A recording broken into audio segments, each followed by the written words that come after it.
सुखहि अधर जरै सब अंगु, मनहु दीन मनिहीन भुअंगु। सरुस समीप दीख कैकेयी, मानहु मीचु घरी गनिलेई। अर्थात राजा के ओठ सूख रहे हैं और सारा शरीर जल रहा है, मानो मणि के बिना सांप दुखी हो रहा हो। पास ही क्रोध से भरी कैकेयी को देखा, मानो साक्षात मृत्यु ही बैठी राजा के जीवन की अंतिम घड़ियां गिन रही हो। करुणामय मृदु राम सुभाऊ, प्रथम दीख दुख सुना न काऊ।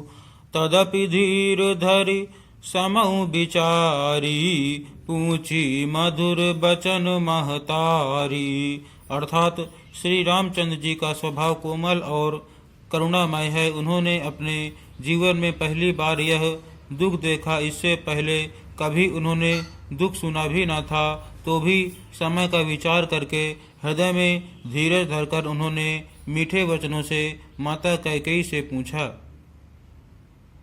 मोहि कहु मातु तात दुख कारण, करिय जतन जेहि होई निवारण। सुनहु राम सब कारण एहु, राजहि तुम पर बहुत स्नेहु। अर्थात हे माता, मुझे पिताजी के दुख का कारण कहो, ताकि जिससे उसका निवारण हो, दुख दूर हो, यह यत्न किया जाए। कैकेयी ने कहा, हे राम, सुनो, सारा कारण यही है कि राजा का तुम पर बहुत स्नेह है। देन कहनि मोहि दुई बरदाना, मांग्यूं जो कछु मोहि सुहाना।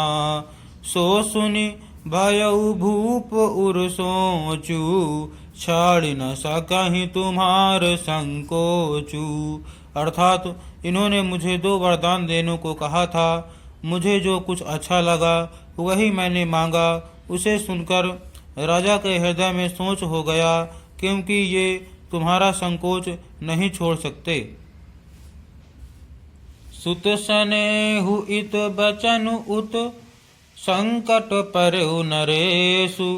सकहु त आयसु धरहु सिर, मेटहु कठिन कलेशु।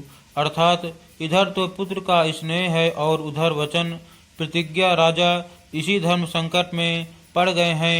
यदि तुम कर सकते हो तो राजा की आज्ञा शिरोधार्य करो और इनके कठिन क्लेश को मिटाओ। निधरक बैठी कहई कटुबानी, सुनत कठिनता अति अकुलानी। जीभ कमान बचन सरनाना, मनहु महिप मृदु लक्ष्य समाना।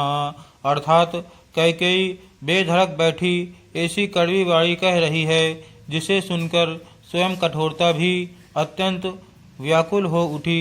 जीभ धनुष है, वचन बहुत से तीर हैं और मानो राजा ही कोमल निशाने के समान हैं।